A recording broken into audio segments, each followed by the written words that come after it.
Thank you, everyone, for joining us on a new episode of Channel Orange. I'm your host, LK, the Sun God, the deity, the mogul himself. I'm here with my esteemed colleague, Puffco Poppy. What we puffing on today? I think we're, excuse me, fresh off this Durban Poison from Rhythm. We're doing a Rhythm concentrate today. Because, yeah. But Durban Poison is a nice sativa strain. It's very, very nice. It's very good taste. Mm. Durban Poison. That is a very good strain. What else is a very good strain? LeBron's DNA. Is that a very good strain? Impressive segue, actually. Hey, man, thank you. That was Thank you. a I good one. appreciate that. I appreciate that. They don't appreciate it. Look at them. Look at them. Not appreciating it. I can't hear you. I know you said something that was horrible. I just can't understand what you just said. Yes, we have a live studio audience right now. They're in they work in the agriculture field. That's what they do. They work in the agriculture. All right. Yeah. Bronny James. How do we feel about him so far? He looks about right. I think the criticism is obviously going to be amplified because of who he is. But, for a 55th pick, that's fine. He's playing fine. He'll probably spend most of the season in the G League. And, people who are overreacting to jump through hoops to hate him are, I think, doing a little too much. But also, he's not, blowing anybody away. He's not out there, really cooking. But he had a pretty solid game the last game. And, again, it's really just going to depend on his shooting. You can't overreact to anything that happens in Summer League. Yes. And do you feel like he's getting a fair shake in the league so far based on his circumstances? He's getting more than a fair shake because of his daddy. He's getting, like I said, 4 points a game at USC, coming off such a serious condition. You might not have been drafted if you're not there. Although I think he is worthy of of being in that draft range. Of course. Yes. But yeah, it's gonna be interesting. I think Brownie's doing fine for where he should be at in his development. Looked very nice his last game. It's really going to depend on how consistently he can shoot the ball. If he can shoot the ball well, he can be kind of a 3-and-D contributor and a connective piece. He's an NBA caliber player with development in my eyes. I think a little bit of G League development. Where do you think his ceiling is? Ceiling, maybe a rotation guy. I think he could be a good rotation, a Marcus Smart kind of player. A little bit more athletic, a little something, I think he could be a good. Marcus Smart got straps now.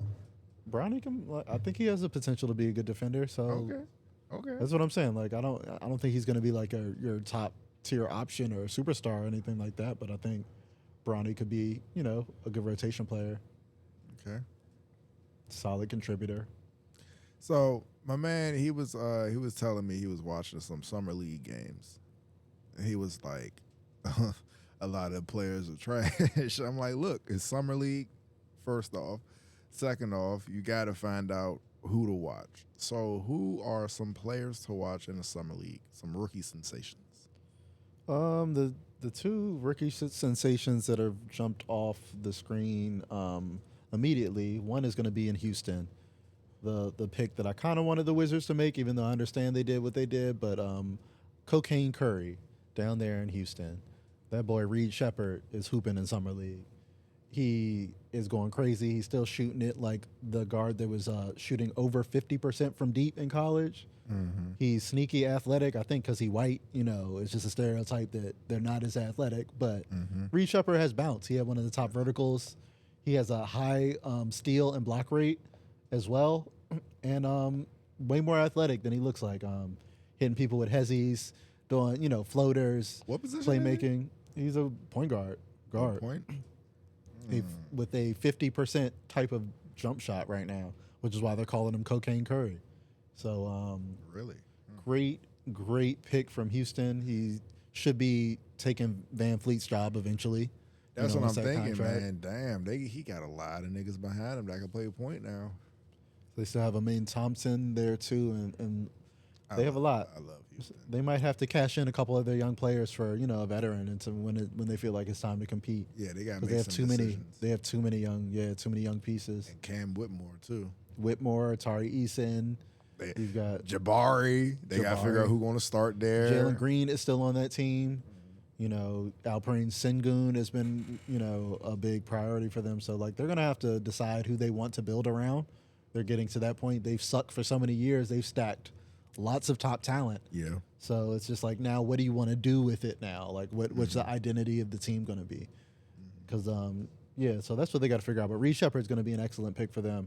And then the Wizards. The Wizards got one, Bub Carrington. Bub Carrington has been looking fantastic so far. One of the youngest players in the draft, still 18 years old.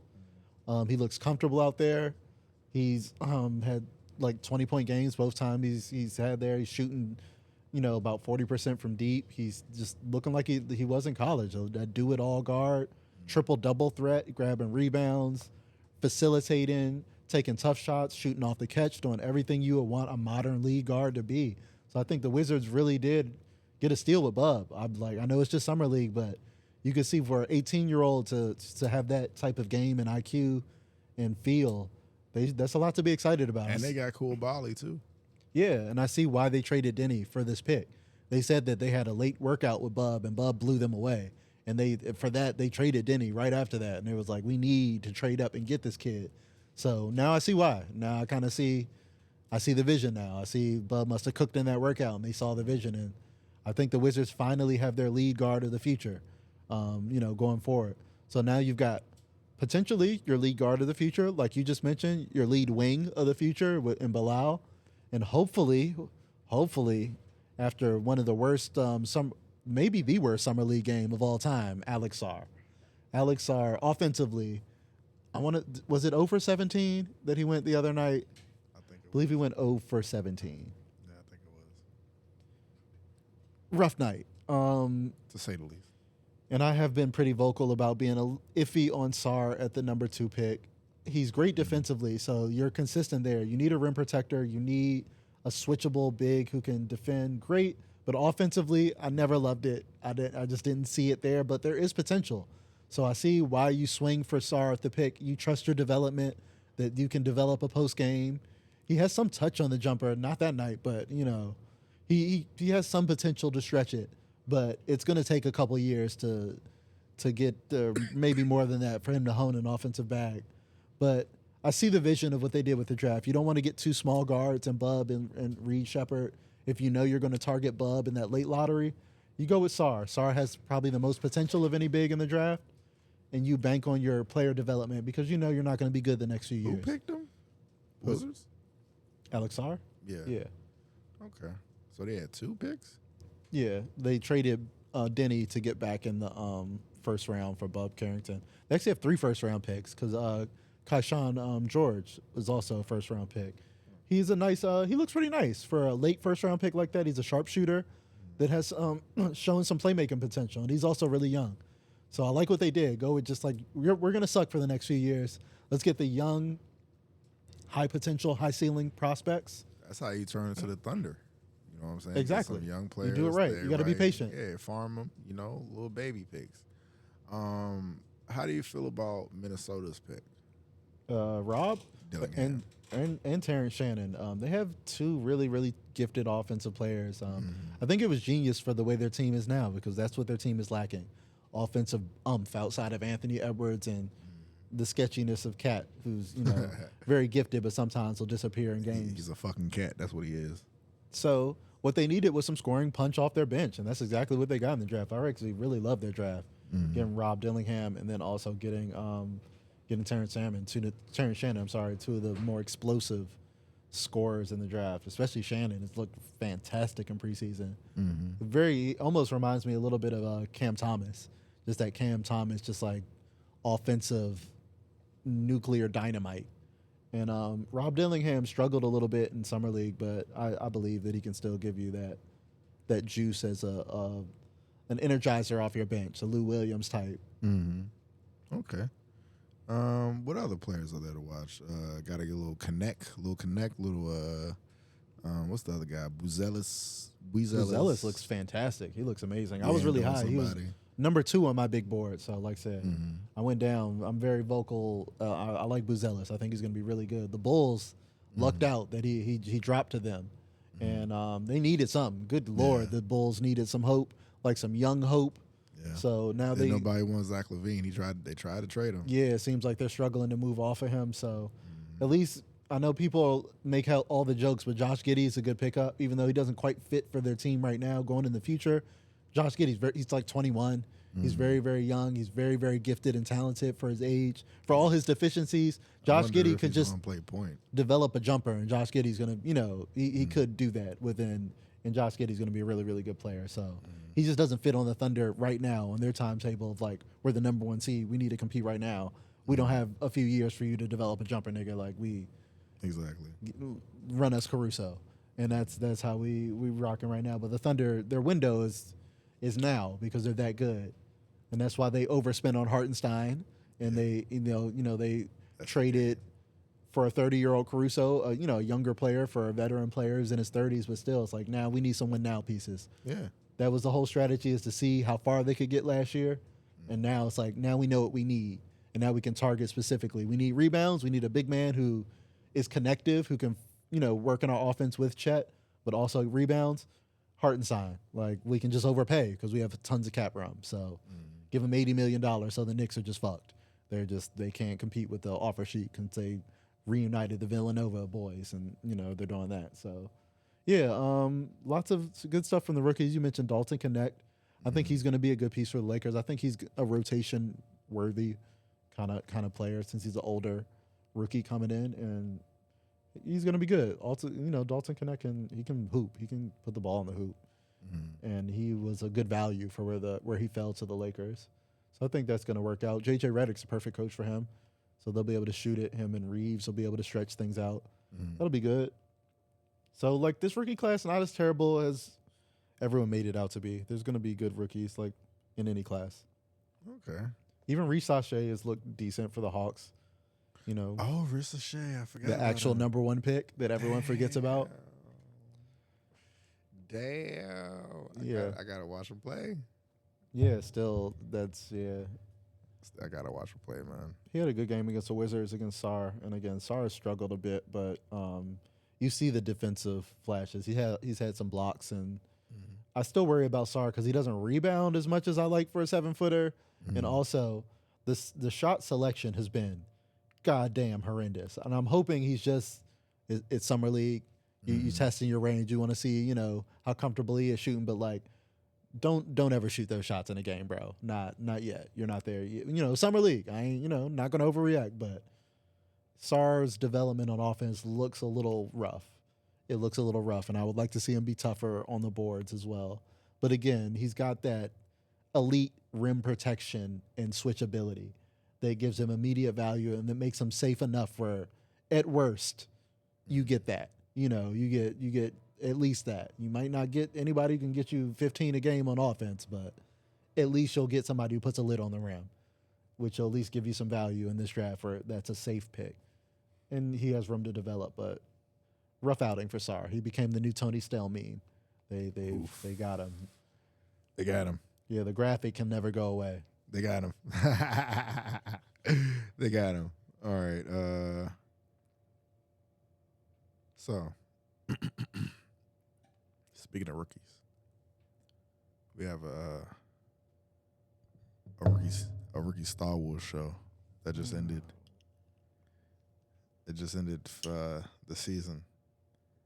Everybody's clamoring for season 2. They're going crazy over season 2. Who? Everybody. They're super excited for season 2. So I didn't watch it. So lucky you. How did you feel about it? All right. I actually have really complex feelings about the Acolyte because, one, I'm just going to preface it because of all like the outrage over it breaking canon and it being too woke. None of those are my concerns. Those are stupid, knuckle dragging, dumbass fucking people complaining about those things. Not because it has women of color or like witches or whatever. That's cool. It was just so sloppily executed with all of the things that Disney, Marvel, and Disney Star Wars have, the symptoms of all their bad shows. How they're like, this was clearly like a movie that you chopped up and it wasn't like formatted for TV or edited in a way that made sense to be told in a TV format. So episodes ended very abruptly, and it's like, what? Okay, credits. That was a weird place to end it. And like some episodes were long as hell, and other episodes were like 30 minutes and extreme. It was very weird and disjointed, and the editing was very bad. The acting of the main characters, horrendous. I'm sorry. I've said Amanda Steinberg. Yes. Sorry. Like I'm sorry. This is not a straight for you. They say I haven't seen her in other stuff. They say she's been good in other stuff. So maybe it was the script and the direction. I'm not directly trying to dunk on her, but like I hated this kid. They were nearly unbearable where I almost stopped watching the show because it's just like I kind of like some of the stuff they're doing with everyone else, but the main character who is a twin, so I have to see her in a dual performance, and I hate both of them. And I think she's not doing a great job of being either Osha or May. And it's just like, why is this so bad? I don't understand how it's so bad. She's playing this like a generic plucky Star Wars protagonist, and on the other side she's like a vengeful ninja, and neither one worked. And I don't know why you needed the same actress to do this. Ninja. I don't know why you needed the same actress to do this. I don't know why the story was told in the way it was, where they wanted to do a Rashomon type thing, the classic like Japanese movie where it's like you see a set of events and then you see it from a different perspective later. But it didn't work. It just wasn't executed well. The show works on paper. You look and it's like, this is a murder mystery. There's a cool ninja assassin taking out Jedi, and you're trying to figure out why and the backstory. Like, it works on paper, but it was so poorly executed. They really fumbled this. It looked cheap at times for a show that cost over $100 million. Like, why? This is Disney. Come on, bro. But I will say, to be on the positive side, some of the best live action fight scenes we've ever gotten in Star Wars. At least 2 or 3 of them where it was just like fantastic. I think the fight choreography throughout the show, impeccable. 10 out of 10 on the fights. 10 out of 10. I think the fights were great. I think the action was fantastic.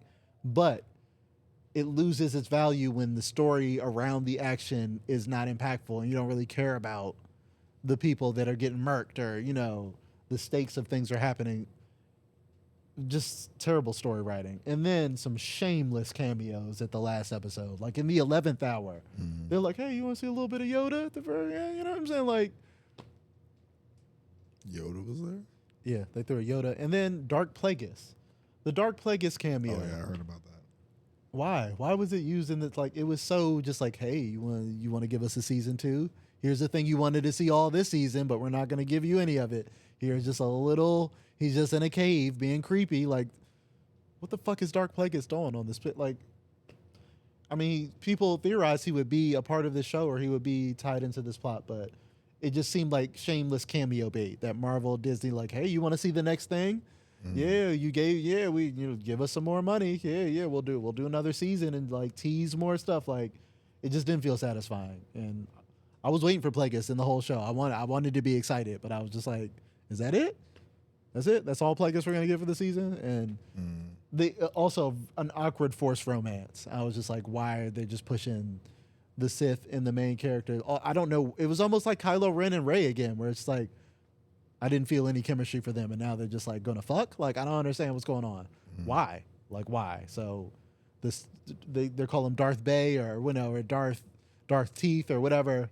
Our Sith dude, and the main character are just gonna be hooking up as a couple, or I don't know. I'm good off this show. So you're not gonna watch season 2? I think I'm out. I wanted to give it. He tapped out. I wanted to give it, because it's a murder mystery. It's kind of like I wanted to see it through, because a lot of it's going to depend on, like, are they going to land the mysteries? Is it going to be interesting? Are the answers to these mysteries going to be satisfying? They weren't. The fighting was good. We got another great lightsaber duel at the end. So I was like, this is dope. This is dope. And then more story happens, and I'm like, damn. So I literally have to give the show a 5 out of 10. I got to split the difference. Fantastic action, 10 out of 10. Story, that's a 0. 5 out of 10. You get a 5, you get a 50. And I feel so bad to do that to the people who worked on the stunt choreography, the wire work, the action, giving it just a different tone. Almost had like some kung fu, Crouching Tiger, Hidden Dragon stuff. There's so much potential in the story of, like, you know, morally dubious Jedi, and like a Jedi being so guilty he like poisons himself, and you're just like, what is the mystery? What the fuck did they do? This man like offed himself. Like, this is some crazy shit. And then the answer is just being like, what? So it's just like, no, I'm good. I feel like you wasted my time a little bit. I was the one telling people, calm down, everybody. Let's hear him out. Let's let the show end. And now it's like, no, y'all made me look dumb, man. Y'all, this was bad. This is bad. And then the post-credit scene is Yoda's ears. And she's like, Master, I need to tell you something. Like, is Yoda or Yoda? Yeah, it's Yoda. He's actual alive Yoda? at this time. It's Yoda's species is old as shit. So, but all the people who cried are like, it breaks canon. First of all, like the Legends books they're not canon. Playboy, sorry, they're just not canon anymore. Like and also like it doesn't break canon. Nothing in it breaks canon. It's actually pretty cool. It adds cool stuff to canon. We get to see a lightsaber bleed in live action, which is awesome. Very cool. I wish it wasn't in this stupid show, but like very cool visual the way it was executed. And even in the story, again, this story's good on paper. I just think like the acting and the way it was edited and shot and just all the way it was executed just made it fall flat. And it just makes me sad because I think this could have been so cool. It's like an assassin story, murder mystery, two sisters who end up kind of, I'll spoil it. The show sucks. I mean, here's a spoiler warning. But like, there's like a good sister and then there's like the evil sister, like I was saying. And then by the end of the show, they end up basically switching places. Like the evil sister ends up with the Jedi. And then the good sister falls to the dark side, and you get to see her be seduced. And it's like, on paper, that works. It's the dual performance for me. Yeah. Did not work, especially the dual performance. And again, I will spare her and say that might be the script because everybody it was bad. It was bad all around. She wasn't the only thing, but she happened to be the main character and the most annoying character to me. So like it's like, this show can't work because there's too much of this. You're the main character. This thing centers around you. And I don't even know what your motivations are. You're frustrating me a lot. And I wasn't the only one. I've seen that complaint a lot. Like, Ocean May switch there's one episode particularly where she's like, I'm going to turn myself into the Jedi. And then when she encounters the Jedi, she starts throwing hands with the Jedi. And it's just like, but I thought you just said you were going to turn yourself in. Like, I don't understand. I'm like, did they just forget about that? Is this a Game of Thrones? Danny forgot about the Iron Fleet situation? Did the writers... She didn't see the Iron Fleet. She was in the open fucking sky and didn't see them. She had the vantage point. She's flying on a dragon. How the fuck? But yeah, maybe it's just one of those. But that's the type of writing we were dealing with all season in a show that just had a promising premise. So that's the accolade. Didn't see them. Woo, Star Wars, yay. Divisive Star Wars. Everyone's mad. But some people enjoyed it. And for the people that enjoyed it, I envy you. And I'm glad. And there was cool stuff in the show. So if you enjoyed it, I don't think you're totally, have bad taste or, you're off base. I just think it was just really sloppy and they fumbled what could have been a great show. Could have been another like Andor type thing. And they just they fumbled it. But at least we got Andor. We got another season of Andor coming. Oh, okay. That's, light at the end of the tunnel. Okay. What else we got? I'm trying to stall till we talk about the boys. Is there anything else important? I was about to say, what else is happening? Captain America's coming out. Deadpool's coming out next week. Yeah, we're gonna be on that. Whoop whoop. Captain America, like I said, not a well received trailer, but for most people, but I was enjoying it till the Red Hulk popped up, and I was like, why we got to show everything in the trailers? It's a nothing burger. Why we got to show everything in the trailers? It's a nothing burger. I mean, like I said before, I think they showed the Red Hulk because they had to get butts in the seats. You could have got butts in the seats for a Captain America movie. Not Clarence, that lives at home with both parents, and his parents got a real good marriage. Not Clarence, no. Sorry, you better get Harrison Ford the fuck in here. That's what they did. They spent the bag. There you go. He wouldn't even grow the mustache. They just had to put it in the story. They said this man is just not growing a mustache. He said, fuck you. There you go. There you go. That's what we get. So, yeah, that comes out next week. We'll see the Marvel Universe shift completely on his head. It's about to be crazy. I hope. It's going to be wild. I might be switching teams to DC. I'm going to see what James Gunn doing over there, man. Oh, shit. MCU. No, you're not. Is No, you're not going anywhere. You're not going anywhere. You're going to stay right here. That Superman is hitting on, man. Start that new DC universe up. I believe in James Gunn.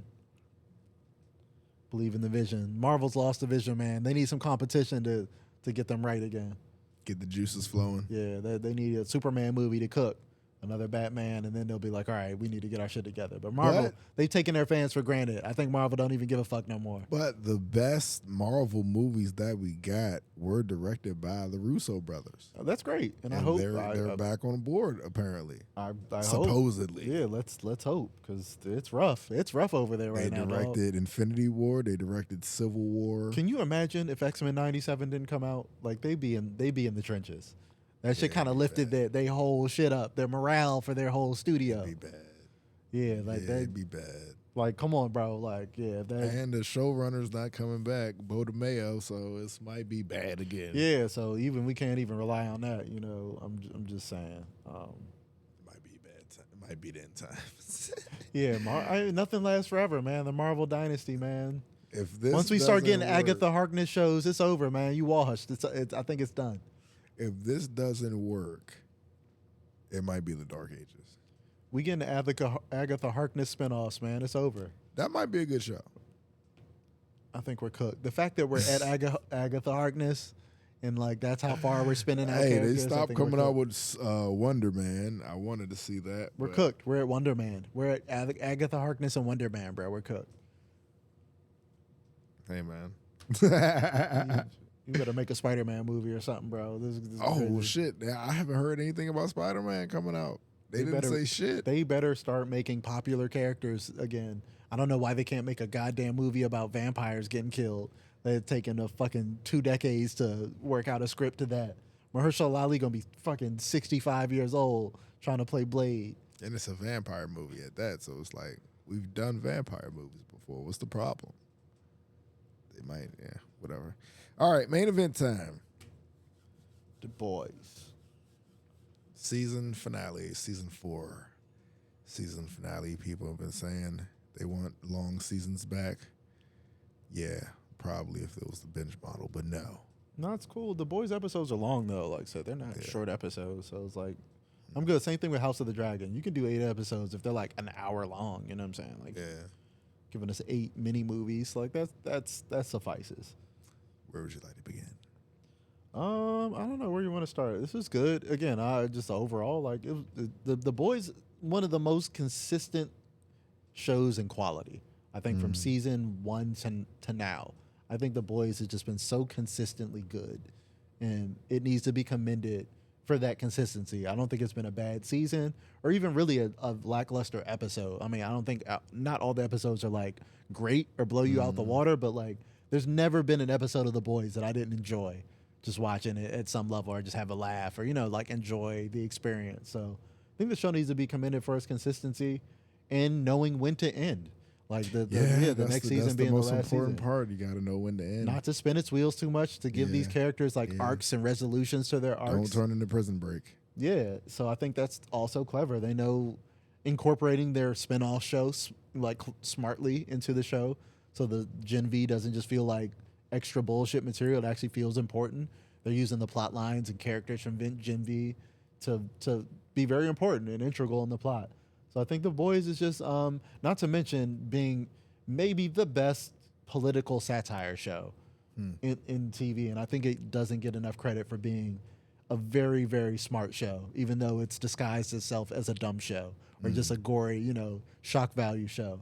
It is actually extremely intelligent in some of the commentary that it's making on American politics and like corporations and stuff like that. This is someone who also was my other job is politics. Like The Boys is actually really, really clever in the way it satirizes certain people, even obvious things where they say like firecrackers like Marjorie Taylor Greene or like President Newman Victoria Newman was like AOC, and making, people who are obviously supposed to be allegories to the people. What's the boy who got stomped out? Tucker Carlson, kind of Fox News guy, Sean Hannity, he could be like one of those guys. So even though it's obvious, they do some really clever stuff with their commentary. It's really smart. It's smarter than it seems on the surface. Yeah, how do you feel? Well, Homelander, they're basically in the military. Yeah, he got what he wanted from season 1. Yeah, all thanks to Sage. Sage being the mastermind. Started smoking everybody in the fucking vault tower. Killed everybody. Yeah, that's wild. They killed other Ashley. They got other Ashley up out of there, and then the main Ashley shot herself up with V. So Yeah. who knows what's gonna happen with her if she's. Yeah, I've heard that she might become the mother's milk monster thing from the comics. That'd be weird. Yeah, like she's going to do the whole milk thing, become a monster that gives Homelander his milk because he's addicted to milk type shit.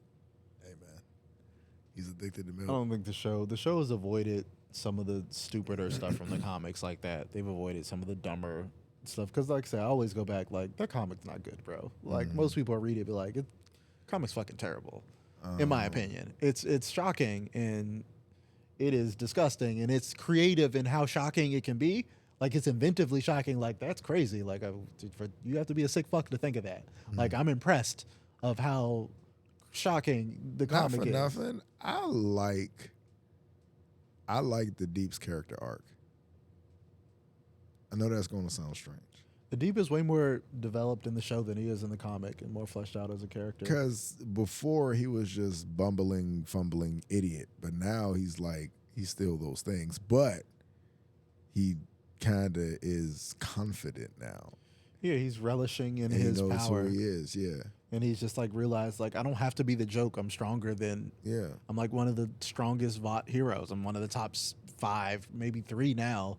Strongest heroes there is. Like what you mean? They even demonstrated that when they couldn't kill him, they didn't have enough time to kill him. Where it's like, why don't we off him now? It's like how? Like yeah, it's like, right. His skin is indestructible. Yeah, we're beating him with a fucking weight on his face, and he's like, it's hurting him, but he ain't dying. Like you know what I'm saying? Like how are we gonna kill Aquaman right now? Like you know what I'm saying? Like before flying Batman comes up here to murder us. Like how we? Yeah. So just like like how do you? The Deep's way, he's powerful. He's Aquaman. Yeah, he's Aquaman's strong as hell. He can walk on the ocean floor and all that pressure. You know what I'm saying? Like the Deep is incredibly powerful. And it's like he is finally realizing that. And he's just like, wait, you can't talk to me anyway. I'll just fucking break your neck, nigga. Like it's like, oh shit. And he's just enjoying his little power trip. I'm sure he'll get a very satisfying death next season. Who won't? Oh well, Starlight got her powers back. Yeah. She was kind of tripping a little bit about Huey, you know what I'm saying, doing this thing with her clone, but it's her clone. He got the Scott Summers beef. He got the fucking Scott Summers treatment. What you want me to do? I thought she was you. Like, what you want me to do? What you want me to do? I thought it was you. I didn't know he crushed that joint 20 times, though. I was like, Huey. That's crazy. God dang. It's been a week. She was like, oh, that's why you did it so many times. You like her more than me. I'm like, I thought it was you. What you want me to do? That is a lot. I was like, you ain't, that wasn't a red flag to you, bro? Like, nah, it just sounded like cheeks to me. Yeah, that's all he saw. He said cheeks. Yeah, I ain't. Even if it sounded a little funny, I'm going to do the cheeks first. Maybe I'm not right, but I'm going to do some cheeks first. How do you feel about, man, I told B-Mac earlier that I'm not the most excited for how they killed off Victoria Newman. Yeah, wasn't expecting that. Yeah, especially for how strong she just got displayed being. I think that was the point. They wanted to show you how powerful Butcher is, where he can like she was damn near indestructible. She took deep vision to the face. We saw her take a bullet point blank to the head. Yeah, we saw her get acid thrown on her and stuff like that. That's kind of like to me it kind of like contradicts everything that she's actually been put through, because she's just got it ripped apart. I didn't understand why he was killing her. He just came in the room like, oh, she got to die right now, type shit. Yeah, because I think he's trying to get rid of all the Supes now. I think he's on genocide, right? Like she was going to be the president of Supes. He's like, nah, bro. Like he just walked in the room and was like, nah. Yeah, he with Kessler. And she was about to flip. Do you think she really flipped? Yeah, I think she really flipped. Because like I said, she had nuts. So Homelander was he was becoming unhinged because like I said, he didn't have Sage advising him no more. So he was doing his dumb Homelander shit. And he was just becoming unhinged, trying to force shit, rush shit, man-child shit. And it's just like, you don't understand politics or the military and shit like that.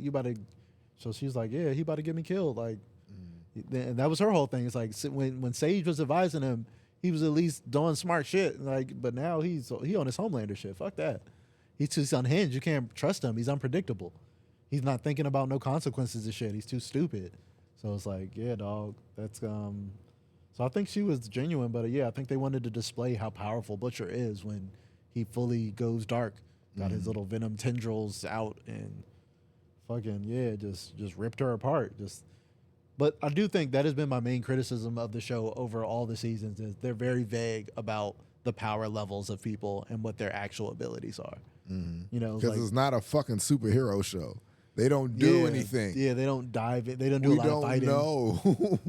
We Yeah. don't know what anybody can do. So some people are like super strong, but have never really displayed it that much, like Starlight and Firecracker. And some of the people, it's like, oh, you kind of just forget that most of the people are generically strong, but not all of them, and it's to different degrees. Because obviously Homelander is way stronger than some everybody else, and Soldier Boy, there's different levels. But you know, the Deep and other people are super strong. Even Black Noir and people are so it's like. It's very vague. Even the new Black Noir is like, you niggas didn't even know I could fly. It's like niggas can just. Yeah, he can just fly anytime he feels like. Yeah, so it's He like just doesn't. Yeah, If I could fly, I would always be flying. yeah, that's why he was just like, you guys don't even let me fly, man. This is bullshit. This nigga just floated. He was like, I floated. It was I was like, like, nigga, damn, what? that nigga can fly? Like, he could just fucking fly. That shit's crazy. What else happened this episode? Kimiko and Frenchie. Finally hooked up. That's They cool. finally hooked up. That's You know cool. what I'm saying? The will they, won't they? We kind of waited on this whole time. And she spoke. Oh, she spoke. She spoke for the first time. Yeah, she spoke for the first time. We got the return of a couple characters from Gen V. Yeah, Sam and Kate. Sam and Kate, yeah. And Love Sausage. We got Love Sausage. Jesus Christ. And the chick who disappeared a couple seasons ago, the telekinetic chick that everybody Yes. thought was coming back. And Cindy? that's another thing. We don't know how strong Sam is because that nigga's a problem. Yeah, they said he's very strong. Yeah, again, we don't know how, but he's like a little Hulk, I guess. That nigga Kimiko can do shit with him. Like he was throwing her ass. Yeah. He threw her and he had her in like a headlock. He was like, what are we doing here? Do Yeah. you want me to kill her? Like, what are we doing here? Like that nigga's crazy, bro. He's crazy strong. What else happened this episode? Oh, look, a spider. Joining the pod. Joining the pod. That's Spider-Man. Also, what else? What else happened this episode? Like I said, let's see. Like I said, we were going out of order, but like I said, yeah, the Newman gets ripped apart. Butcher goes full genocide. He's got the virus. He takes it from Frenchie. So next season, it's similar to the comic book. It seems like it's going to be two main problems to deal with. One, obviously, Homelander being kind of the pseudo president. I don't know if he's going to go all the way. Sage mentioned phase 2 of a plan. I don't know if the full takeover from the comics is phase 2, where it's like they're deputized, but then they're just going to fucking. He's going to end up killing her. Yeah, he's going to end up. Well, in the comics, or maybe he ends up like killing the president and just being like, I run America now. Like, no, like full stop, like full empire of Homelander and an army of superheroes. Or maybe like this is the show's version of that, like a more subtle version of like this martial law, and I've worked the government to deputize myself as like Emperor of America. So we're getting that, but the main problem and the final boss looks like it's going to be Butcher.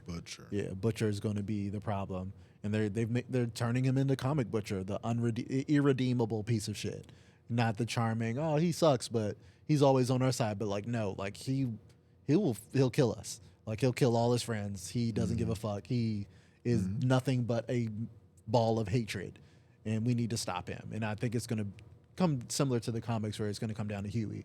Like Huey's going to be the only one who can stop him, or he allows to stop him, because everybody else is in danger. I don't think they're going to go the full comic route, because I just think it sucked to have Butcher. So what do you think? Homelander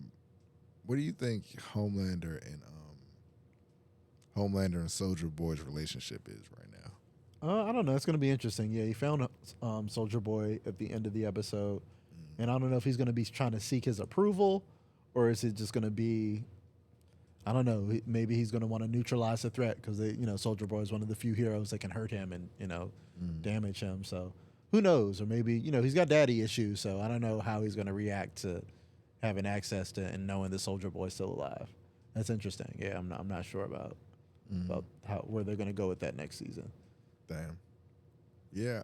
What else did we talk about this season that happened?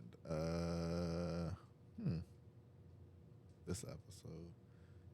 Yeah. Oh, the shapeshifter. It's like Annie killed her. Yeah, Annie killed her. Because thank God, because she was probably pregnant. Let's just be honest. Yeah, Huey was in that junk going crazy. He was going crazy. Huey was like, woo, Huey was in that junk beating them cheeks, them shapeshifter cheeks. Yeah, she was probably pregnant. Yeah. What else? Yeah, that might be everything that happened this episode. I'm super excited for next season, although they're probably going to take a year to come back. Year and a half. You know how that go.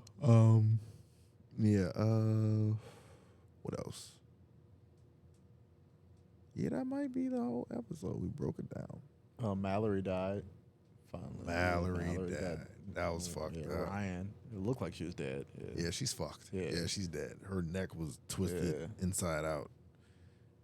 You know what I'm saying? Yeah, Ryan, because that plan they had was fucking stupid. Well, she was pushing it. Butcher he had the right idea. He knows Ryan He was better. like, and he chill, was bro. Yeah, it's like, don't go. And she's like, we ain't got time for this shit, nigga. Like, I'm like, bro, we got plenty of time. that is true. But that is true. They have been babying this man, like this kid, bro. That shit's been blowing me. You don't do it like that. Yeah, not that all at once, but that shit has been blowing me. Like they haven't been telling him shit. We need you to kill your dad.